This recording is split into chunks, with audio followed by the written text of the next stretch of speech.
ஒரே ஒரு ஷேர் பண்ணுங்க. இந்த கோவில் வந்து மீண்டும் புத்துயிர் பெறணும் அப்படின்னு ஆசைப்பட்டு ஒரு ஷேர் பண்ணுங்க. கருவறையில இருக்கிற இந்த சுவாமியை பார்க்கும்போது ஒரு பிரம்மாண்டமான சிவன் கோவில் அப்படின்னு உங்களுக்கு ஒரு எண்ணம் பிறக்கலாங்க. ஆனா இந்த கோவிலுடைய நிலைமையை நான் காட்டுறேன், அதை பாருங்க.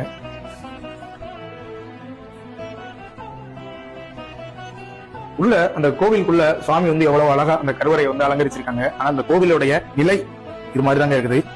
எந்த அளவு, அதாவது எந்த அளவு ஒரு கோவில் பழுதுபடணுமோ அந்த அளவுக்கு பழுதுபட்டு நிக்குது. இப்ப பாத்தீங்கன்னா இந்த கல்லெல்லாம் வந்து விழுகக்கூடிய ஒரு சூழல் இருக்குது.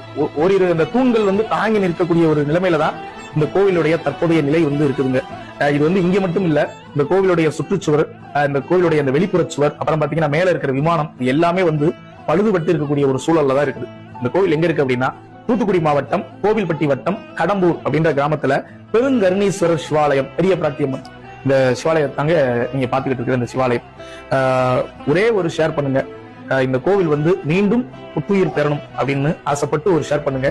இந்த ஒரு விஷயத்தை பார்த்துட்டு கூட நீங்க ஷேர் பண்ணல அப்படின்னா அதுக்கு நாங்க பொறுப்பாக முடியாதுங்க. முடிந்த அளவு காணொலியா நாங்களும் இந்த மாதிரி கோவில்களை வெளியில எடுத்துதான் சொல்றோம். நீங்க தான் அந்த காணொலியை பகிர்ந்து வெளி உலகத்துக்கு தெரியப்படுத்தணும். இப்படி தெரியப்படுத்தும் பட்சத்துல மட்டும்தான் இந்த மாதிரியான சிவாலயங்கள்லாம் வெளியில தெரிய வருங்க. இங்க இருக்கக்கூடிய இந்த ஜமீன்தார்கள் அவங்க எல்லார்ட்டையுமே நாம இன்னைக்கு பேசியிருக்கிறோம். கூடிய விரைவில் இந்த கோவிலுடைய அந்த திருப்பணி நடக்கும் அப்படின்ற நம்பிக்கை எங்களுக்கு இருக்குங்க. உங்களுக்கும் இருக்குதுன்னா கண்டிப்பா இந்த காணொலியை மட்டும் ஷேர் பண்ணுங்க. சிவாய நம. திருச்சிற்றம்பலம்.